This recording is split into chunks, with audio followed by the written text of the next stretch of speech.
those values come down. I don't want those values to come down. We have millions of people that own houses, and for the first time in their life, they're wealthy because their house is worth $500,000 or $600,000 or more or less, but more money than it's ever been worth before. I don't want to do anything to knock that down, and so I want to be very careful with this. You know, you make housing, I can turn on housing immediately, but you make it too easy and you're going to knock the value down of people that own houses. I want to, for those people, those millions of people that own houses, we're going to drive those values up, but we're also going to try making it easier for people to buy. The best thing that can happen for both groups of people is lower interest rates, and those interest rates are coming down, and with a proper, intelligent person at the Fed, that person will be able to work with us to get interest rates down. That covers all of the sins. It covers everything. Lower interest rates keeps the values up for the people that have housing and lets other people buy housing. And Scott, if you could just expand quickly on that. Yes, sir. You did allude to when we first came in, sir. You know, our fiscal house in America was a mess, but because of your economic policies, the economy is thriving.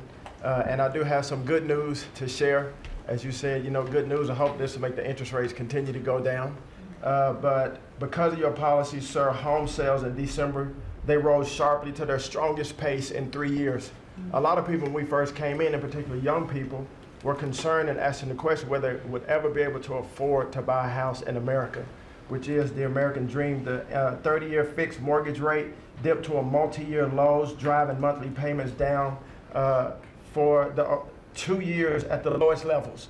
So more people can get a mortgage now, more families can be able to afford to get a home and achieve the American dream. At HUD last year, we helped and supported over 1 million people through FHA and Ginnie Mae to be able to buy a home. 500,000 of those were first-time home buyers, and hundreds of thousands of our veterans we supported. And so that's good news that millions of people in our country are now beginning to buy homes. We also, sir, saw that you are and will work with you making bold action to ban institutional investors from buying single-family homes. Those homes are for the American people. So, sir, thank you for your leadership on that. Also working with Director Pulte over at FHFA to buy $200 billion worth of mortgage-backed securities, driving down even more the cost to get a home. And so we're grateful for those actions. Also, the One Big Beautiful Bill has been tremendous, making the low-income tax credit increase, working with Secretary Besant at Treasury to produce more projects and more homes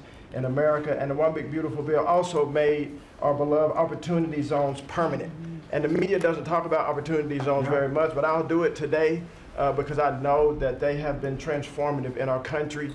Over 1 million people lifted out of poverty, sir, in opportunity zones, 300,000 new units of housing in opportunity zones, and a 3.4 increase in the value of houses. And that's by the way, we have to give him credit. Senator, he's a great guy. Tim Scott came to see me, first administration, and he had this idea for opportunity zones, and he gave me the idea. We did it. We implemented it. It's one of the most successful programs in the history of our country, and nobody talks about it. The press doesn't talk about it, but I want to just tell you, Tim Scott, Senator, South Carolina, did a great job, right? Did a wonderful job, yes, sir. Did a good job. He's a good man. Yes, sir. And so those have been made permanent now. Will help millions of Americans to be able to afford to buy homes. Also, the One Big Beautiful Bill has been allowing HUD to make sure, working with the Department of Homeland Security, that every person that lives in HUD-funded housing is an American citizen. A blind eye has been turned prior to us being here to people living in HUD-funded housing, but no more. We're going to take account and transparency to make sure. And so there's a lot of crime that goes on in public housing, but we're coming after the criminals and making sure that everybody in there is an American citizen. So thank you for your support. We are now have taken possession of our new building in Alexandria, and we're going to save the American taxpayers hundreds of millions of dollars. So, sir, thank you for your support and your leadership. Thank you, Scott. Great job. Appreciate it. One of the things Scott said, though, is, again, existing housing, people that own their homes, we're going to keep them wealthy. We're going to keep those prices up. We're not going to destroy the value of their homes so that somebody that didn't work very hard can buy a home. We're going to make it easier to buy. We're going to get interest rates down. But I want to protect the people that for the first time in their lives feel good about themselves. They feel like they've, that they're wealthy people. And I want them to understand it. There's so much talk about, oh, we're going to drive housing prices down. I don't want to drive housing prices down. I want to drive housing prices up for people.